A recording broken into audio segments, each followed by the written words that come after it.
Fala pessoal, bem-vindos a mais um vídeo. Hoje nós vamos falar a respeito do que aconteceu na última semana no mercado financeiro. Então vamos começar vendo o desempenho dos principais índices acionários ao redor do mundo. Então nós podemos ver que foi uma semana muito positiva para os principais índices acionários do mundo. Então nós temos aqui Nasdaq, índices de tecnologia dos Estados Unidos, principal índice da Nasdaq, o Merval, principal índice acionário da Argentina, S&P 500, principal índice acionário dos Estados Unidos e do planeta Terra. Temos aqui também China, Vietnã, que tiveram um desempenho negativo, então a Ásia aí com um desempenho um pouquinho mais negativo, mas generalizando, as bolsas ao redor do mundo tiveram um desempenho positivo. Observando agora as commodities, podemos ver que o palladium, a prata, o café, a platina, o trigo tiveram um bom desempenho na última semana.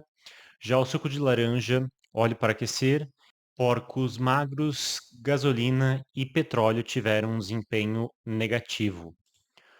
Olhando agora para o desempenho das moedas frente ao dólar, podemos ver que a maioria das moedas acabou se valorizando, principalmente aqui moedas de países emergentes e, olhando aí para países desenvolvidos, eles tiveram aí uma pequena queda em relação ao dólar. Então, moedas emergentes se fortalecendo essa semana e moedas de países desenvolvidos tendo uma certa queda, se desvalorizando frente ao dólar.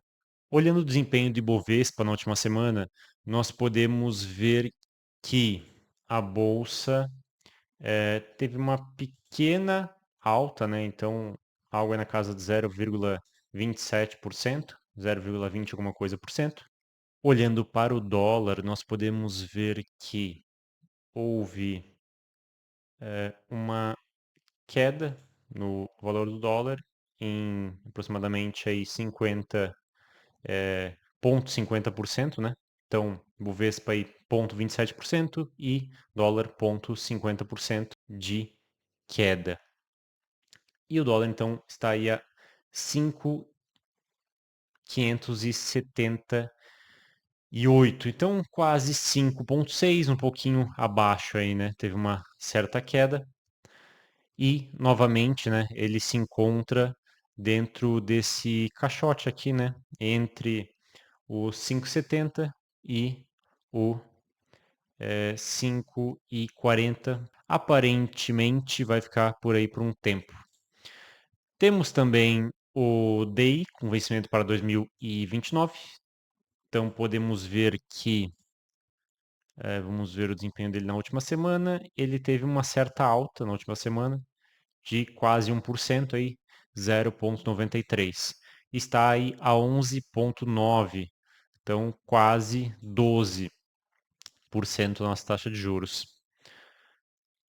Olhando agora as notícias, vamos fazer um apanhado aqui da média das notícias. Deixa eu tirar o meu rosto aqui para facilitar para vocês. Nós temos, vamos ver, política, ignoram, tal, Ratinho, Porto Velho, Supremo não tem proibição, setembro já tem. Então, incêndios, né? Então, estamos falando isso no país inteiro, aqui, São Paulo.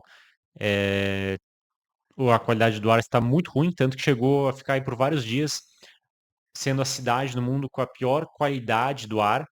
Então, realmente dá para ver uma fuligem, como vocês podem ver aqui na imagem, no horizonte assim da cidade. Então, a qualidade do ar está péssima. E muitas outras cidades têm também uma qualidade do ar muito ruim. Então, não só no estado de São Paulo, mas também em outros estados do Brasil. A qualidade do ar está péssima, pior do que lugares na China, na Índia, né, em outros países, os quais geralmente ganham as primeiras posições em pior qualidade do ar no mundo. Vamos ver o que mais aqui. Isso aqui é interessante também, setor financeiro quer remuneração por split payment, que eles querem fazer uma lei agora onde você vai fazer o pagamento e diretamente a própria operadora do cartão, o próprio banco, o próprio intermediário já vai lançar um imposto em uma conta separada. Então, vamos dizer, eu vou pagar algo R$ 100 e R$ 10 é a tributação. 90 vai para o destinatário, vai para a empresa que está me vendendo esse produto, por exemplo, e 10% vai para o governo federal ou estadual. E daí, enfim, tá uma certa briga no sentido de entender como isso vai ser feito, vai ter um custo para ser desenvolvida essa infraestrutura, quem vai bancar esse custo, e, enfim, tá uma discussão no Congresso a respeito disso. Aí nós temos também o confisco, né? Confisco de dinheiro nas contas que não estão sendo utilizadas. Inclusive, eu achei sacanagem, né? Porque me expondo dessa forma, né? Que uma só pessoa tinha 11,2 milhões para sacar numa conta esquecida. Não posso ficar 2 anos sem mexer na conta que o pessoal já me expõe dessa forma. Achei uma falta de educação muito grande. Mas fazer o quê, né? É o preço que a gente paga. A AGU defende rejeição de ações contra bloqueio do X, Gilmar Mendes Torcedor dos Santos, Congresso evita impacto bilionário na conta de luz. Então, pessoal, confiscando contas aí do X e do X, né, melhor, e da Starlink, confiscando dinheiro parado nas contas, e também querem confiscar agora, né, aparentemente, o governo aparentemente está tentando passar um projeto nesse sentido, de confiscar as terras as quais foram afetadas pelas queimadas. Agora, parando de falar em desgraça, vou trazer algo legal para vocês, que é o ranking das maiores altas e quedas de todos os tempos em um só dia no mercado acionário. Então, vocês podem ver, as maiores altas são Nvidia, Nvidia e Nvidia. Então, aqui a maior alta de todas, mais 327 bilhões de valor de mercado. Ou seja, isso geralmente acontece quando sai o resultado da empresa e aí ela acaba subindo muito ou caindo muito. O valor da ação sobe muito ou cai muito. E aí pode ter esses ganhos multibilionários ou perdas multibilionárias também. E nós podemos ver que entre os três maiores ganhos está a Nvidia. Aí teve também a Apple, teve aqui um ganho em apenas um dia de 215 bilhões de dólares em valor de mercado. Depois Meta, Alphabet, que é a dona do Google, Amazon, Apple de novo, Nvidia e Nvidia. Aí nós temos as maiores quedas. Nvidia, Nvidia, Nvidia, Nvidia, Nvidia, Amazon, Nvidia, Nvidia, Meta e Nvidia, com a maior queda sendo 279 bilhões de dólares.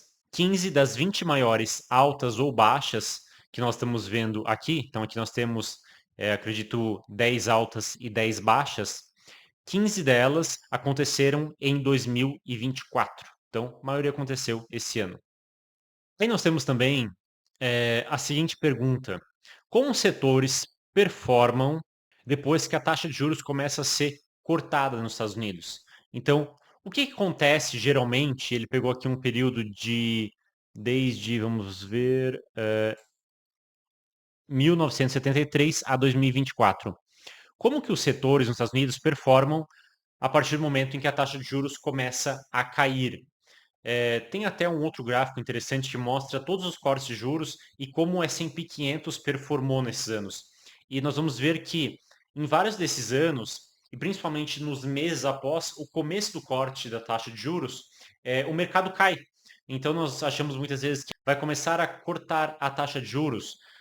Então vamos comprar bolsa porque o mercado vai subir. O que geralmente acontece, na verdade, quer dizer, o que muitas vezes acontece, aí praticamente 50% das vezes, é o mercado cai nos próximos 1, 2, 3 meses. Mas aí quando nós olhamos ao longo de um ano, geralmente o mercado sobe.